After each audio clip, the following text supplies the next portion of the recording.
ಎಲ್ಲರಿಗೂ ನಮಸ್ಕಾರ. Sunday real life ಸ್ಟೋರೀಸ್ಗೆ ಸುಸ್ವಾಗತ. ಇವತ್ತಿನ ಟಾಪಿಕ್ ಬಂದು ತುಂಬ ಚೆನ್ನಾಗಿದೆ. ಇದು ಪ್ರತಿಯೊಬ್ಬ ಮದುವೆ ಆಗೋ ಹೆಣ್ಮಗಳು ಕೇಳಲೇಬೇಕಾಗಿರುತ್ತೆ ಕತೆ. ಇವತ್ತಿನ ಟಾಪಿಕ್ ಬಂದು ಹೊಸ ಮನೆಗೆ ಕಾಲಿಡೋ ಮುನ್ನ ನನ್ನ ಅಜ್ಜಿ ಹೇಳಿದ ಒಂದು ಮಾತು. ನೋಡಿ, ಮದುವೆ ಆದಮೇಲೆ ಎಲ್ಲ ಹೆಣ್ಮಕ್ಳು ಮನಸ್ಸಿನಲ್ಲಿ ಒಂದು ಪ್ರಶ್ನೆ ಇರುತ್ತೆ. ನಾನು ಈ ಮನೆಗೆ ಹೊಂದ್ಕೊಂಡು ಹೋಗ್ತೀನಾ, ಈ ಮನೆಯವ್ರ ಜೊತೆ ಒಳ್ಳೆ ಬಾಂಡಿಂಗ್ ಬಿಲ್ಡ್ ಮಾಡ್ತೀನಾ, ನನ್ನ ಸಂಸಾರ ಸುಂದರವಾಗಿರ್ಬೇಕಂದ್ರೆ ನಾನು ಏನು ಮಾಡಬೇಕು ಅನ್ನೋ ಪ್ರಶ್ನೆ ಎಲ್ಲರಿಗೂ ಇರುತ್ತೆ. ಹಾಗೆ ನನಗೂ ಅದೇ ಪ್ರಶ್ನೆಗಳಿದ್ವು. ನನ್ನ ಮದುವೆಗೂ ಮುಂಚೆ ನನ್ನ ಅಜ್ಜಿ ನನಗೊಂದು ಮಾತು ಹೇಳಿದ್ರು. ಇವತ್ತಿಗೂ ಅದು ನನ್ನ ಸಂಸಾರಕ್ಕೆ ತುಂಬ ಹೆಲ್ಪ್ಫುಲ್ ಆಗಿದೆ. ಹಾಗೆ ಆ ಮಾತನ್ನ ಪ್ರತಿಯೊಬ್ಬ ಮದುವೆ ಆಗೋ ಹೆಣ್ಮಕ್ಳಿಗೆ ಯೂಸ್ಫುಲ್ ಆಗಲಿ ಅಂತ ನಾನು ತಿಳಿಸ್ಕೊಡ್ತಾ ಇದ್ದೀನಿ. ದಯವಿಟ್ಟು ಎಲ್ಲ ಮದುವೆ ಆಗುವಂಥ ಹೆಣ್ಮಕ್ಳು ಈ ಕಥೆನ ಕೇಳಿ. ನನ್ನ ಮದುವೆ ಫಿಕ್ಸ್ ಆದಿಂದ ಎಲ್ಲರಿಗೂ ಖುಷಿ, ಮನೆಯವ್ರಿಗೆ, ಬಂಧುಗಳಿಗೆ ಎಲ್ಲರಿಗೂ ಖುಷಿ ಇತ್ತು. ಇವನ್ ನಾನು ಸಹ ಹೊಸ ಜನಿ ಯಾವ ಥರ ಇರುತ್ತೆ ಅಂತ ಕನಸುಗಳನ್ನ ಕಟ್ಕೊತಿದ್ದೆ. ಆಗ ನನ್ನ ಅಜ್ಜಿ ಮಾತ್ರ ಬೇರೆ ಥರ ಯೋಚನೆ ಮಾಡ್ತಿದ್ರು. ಅವ್ರಿಗೆ ಗೊತ್ತಿತ್ತು, ಮದುವೆ ಅಂದರೆ ಬರೀ ಒಂದು ಫಂಕ್ಷನ್ ಅಲ್ಲ, ಒಂದು ಹೆಣ್ಮಗಳು ಒಂದು ಕುಟುಂಬದಿಂದ ಇನ್ನೊಂದು ಕುಟುಂಬಕ್ಕೆ ಹೋಗೋ ದೊಡ್ಡ ಜವಾಬ್ದಾರಿ ಅಂತ. ಮದುವೆ ಹತ್ರ ಬಂದಾಗ ನನ್ನ ಅಜ್ಜಿ ಕರೆದು ನನ್ನ ಕೂರಿಸ್ಕೊಂಡು ಒಂದು ಮಾತು ಹೇಳಿದ್ರು. ನೋಡಮ್ಮ, ಹೊಸ ಮನೆಗೆ ಕಾಲಿಡೋದು ಸುಲಭ, ಆದರೆ ಆ ಮನೆಯ ಮನಸ್ಸಿನಲ್ಲಿ ಜಾಗ ಮಾಡ್ಕೊಳ್ಳೋದು ತುಂಬ ಮುಖ್ಯ. ಅವ್ರು ಹೇಳಿದ ಒಂದು ಮಾತು ಇವತ್ತಿಗೂ ನನ್ನ ಮನಸ್ಸಲ್ಲಿದೆ. ಫಸ್ಟು ಮನೆ ದೇವ್ರನ್ನ ನೆನೆಸ್ಕೊ, ಮನೆ ದೇವ್ರನ್ನ ನೆನೆಸ್ಕೊಂಡು ಈ ಸಂಕಲ್ಪ ಮಾಡು ಅಂತ ಹೇಳಿದ್ರು. ಆ ಸಂಕಲ್ಪ ಏನು ಅಂತಂದರೆ, ದೇವ್ರೇ, ಈ ಮನೆ ನನ್ನಿಂದ ಸಮೃದ್ಧಿಯಾಗಲಿ, ಈ ಮನೆಗೆ ನನ್ನಿಂದ ಯಾವುದೇ ರೀತಿಯ ತೊಂದರೆ ಆಗದೇ ಇರಲಿ, ಈ ಮನೆಯವ್ರನ್ನ ಅರ್ಥ ಮಾಡ್ಕೊಳ್ಳೋ ಬುದ್ಧಿ ನನಗೆ ಕೊಡು, ಹೊಂದ್ಕೊಂಡೋಗುವ ತಾಳ್ಮೆ ನನಗೆ ಕೊಡು, ಈ ಮನೆಗೆ ಶಾಂತಿ ಮತ್ತು ಸಂತೋಷ ತರುವ ವ್ಯಕ್ತಿಯಾಗಲು ಶಕ್ತಿ ಕೊಡು.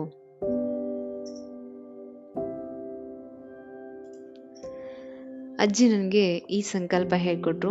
ಆಗ ನನಗೆ ಈ ಮಾತಿನ ಅರ್ಥ ಗೊತ್ತಿರಲಿಲ್ಲ. ಅವ್ರು ಏನು ಹೇಳಿದ್ರು ಅದನ್ನ ಫಾಲೋ ಮಾಡ್ಕೊಂಡು ಬಂದೆ. ಆದರೆ ಈಗ ಹಿಂದೆ ಹತ್ರ ನೋಡಿದಾಗ ಅವ್ರು ಏನು ಹೇಳ್ಕೊಟ್ರು ಅನ್ನೋದು ನಂಗೆ ಡೀಪಾಗಿ ಅರ್ಥ ಆಗುತ್ತೆ. ಅಜ್ಜಿ ಬರೀ ಪ್ರಾರ್ಥನೆ ಮಾತ್ರ ಹೇಳ್ಕೊಡ್ತಿರ್ಲಿಲ್ಲ, ಅವರು ನನಗೆ ಸಂಸಾರದ ಮನಸ್ಥಿತಿನ ಕಲಿಸ್ಕೊಟ್ರು. ಯಾಕೆ ಗೊತ್ತಾ, ಪ್ರತಿಯೊಬ್ಬ ಮದುವೆ ಆಗಿರೋ ಹೆಣ್ಮಗಳು ಹೊಸ ಮನೆಗೆ ಹೋದಾಗ ಅವ್ರು ಏನು ಯೋಚನೆ ಮಾಡ್ತಾರೆ ಗೊತ್ತಾ, ನನ್ನನ್ನು ಅರ್ಥ ಮಾಡ್ಕೊಳ್ತಾರಾ, ನನ್ನನ್ನು ಇಷ್ಟಪಡ್ತಾರಾ, ನನಗೆ ಗೌರವ ಕೊಡ್ತಾರಾ ಅಂತ ಯೋಚಿಸ್ತಾರೆ. ಆದರೆ ನನ್ನ ಅಜ್ಜಿ ನನಗೆ ಕಲಿಸಿದ್ದು, ಮೊದಲು ನೀನು ಆ ಮನೆಯವ್ರನ್ನ ಅರ್ಥ ಮಾಡ್ಕೊಳ್ಳೋ ಪ್ರಯತ್ನ ಮಾಡು. ಈ ಒಂದು ಮಾತು ನನ್ನ ಜೀವನದಲ್ಲಿ ತುಂಬ ಸಹಾಯ ಮಾಡ್ತು. ಇವತ್ತು ರಿಲೇಶನ್ಶಿಪ್ ಎಕ್ಸ್ಪರ್ಟ್ ಕೂಡ ಈ ಒಂದು ಮಾತು ಹೇಳ್ತಾರೆ. ಹೊಸ ವಾತಾವರಣಕ್ಕೆ ಹೋದಾಗ ಮೊದಲು ನಾವು ಜಡ್ಜ್ಮೆಂಟ್ ಎಲ್ಲ ಮಾಡಬೇಕಾಗಿರೋದು, ಅಬ್ಸರ್ವೇಷನ್ ಮಾಡಬೇಕು.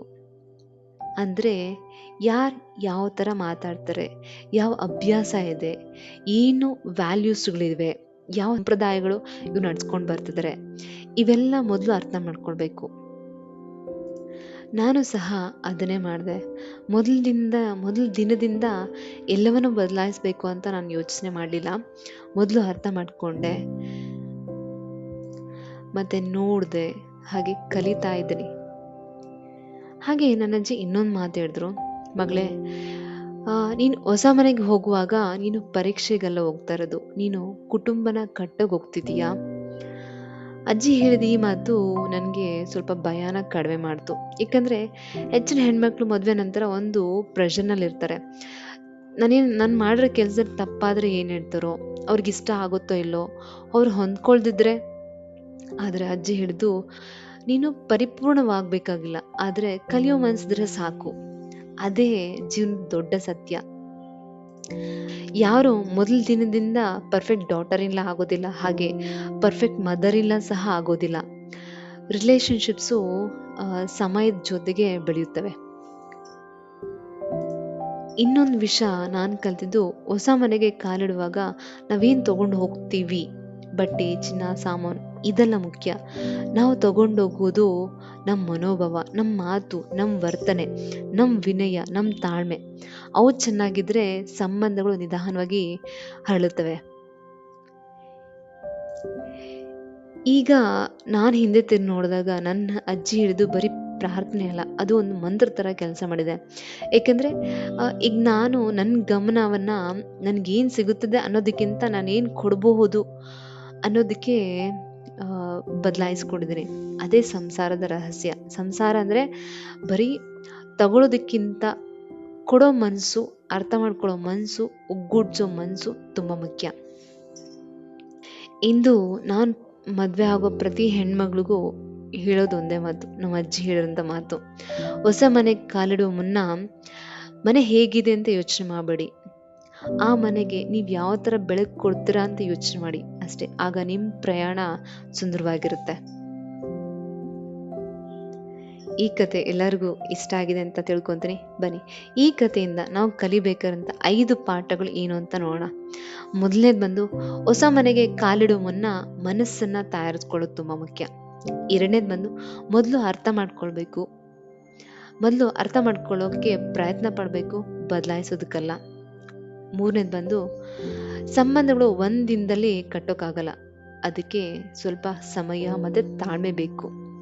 ನಾಲ್ಕನೇದು ಬಂದು, ಸಂಸಾರದಲ್ಲಿ ನಮ್ಗೆ ಏನು ಸಿಗುತ್ತೆ ಅಂತ ನಾವು ಯೋಚನೆ ಮಾಡ್ಬೋದು, ನಮ್ಮಿಂದ ನಾವೇನು ಕೊಡ್ಬೋದು ಅನ್ನೋದನ್ನ ನಾವು ಯೋಚನೆ ಮಾಡೋದು ತುಂಬ ಮುಖ್ಯ. ಐದನೇದು ಬಂದು, ಒಳ್ಳೆ ಸಂಕಲ್ಪದೊಂದಿಗೆ ನಾವು ಇಟ್ಟ ಮೊದಲನೇ ಹೆಜ್ಜೆ ನಾವು ಸುಂದರವಾಗಿರೋಂಥ ಬದುಕನ್ನ ಕಟ್ಕೋಬೋದು. ಸ್ಟ್ರಾಂಗ್ ಅಡಿಪಾಯ ಒಳ್ಳೆ ಸಂಕಲ್ಪದೊಂದಿಗೆ ಇರುತ್ತೆ. ಹಾಗೆ ಈಗ ನೀವು ಹೇಳಿ, ನಿಮ್ಮ ತಂದೆ ತಾಯಿ, ಅಜ್ಜಿ ತಾತ ಅಥವಾ ಜೀವನದಲ್ಲಿ ಯಾರಾದರೂ ನಿಮಗೆ ಕೊಟ್ಟ ಅತ್ಯಮೂಲ್ಯವಾದ ರಿಲೇಶನ್ಶಿಪ್ ಅಡ್ವೈಸ್ ಯಾವುದು?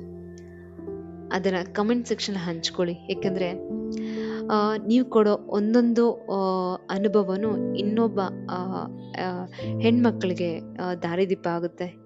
ಈಗ ಯಾರ್ಯಾರು ಮದುವೆ ಆಗೋ ಹೆಣ್ಮಕ್ಳು ಈ ಸ್ಟೋರಿನ ಕೇಳ್ತಾ ಇದ್ದಾರೋ ಅವ್ರು ತುಂಬ ಹೆಲ್ಪ್ಫುಲ್ ಆಗುತ್ತೆ. ಅವ್ರಿಗೆ ಒಂದು ಸ್ಮಾಲ್ ಎಜುಕೇಷನ್ನ ಕೊಟ್ಟಂಗಾಗುತ್ತೆ. ಈ ನಮ್ಮ ಗೃಹಲಕ್ಷ್ಮಿ ಎಂಪವರ್ ಹಬ್ನಲ್ಲಿ ಪ್ರತಿಯೊಬ್ಬ ಮದುವೆ ಆಗೋ ಹೆಣ್ಮಕ್ಳಿಗೆ ಯೂಸ್ ಆಗುವಂಥ ಇನ್ಫಾರ್ಮೇಷನ್ನ ನಾನು ತಿಳಿಸ್ಕೊಡ್ತಾ ಇರ್ತೀನಿ. ಹಾಗೆ ಪ್ರತಿಯೊಬ್ಬ ಮದುವೆ ಆಗಿರೋಂಥ ಹೆಣ್ಮಗಳಿಗೆ ಯೂಸ್ ಆಗುವಂತಹ ಇನ್ಫಾರ್ಮೇಷನ್ನು ಸಹ ತಿಳಿಸ್ತಾ ಇರ್ತೀನಿ.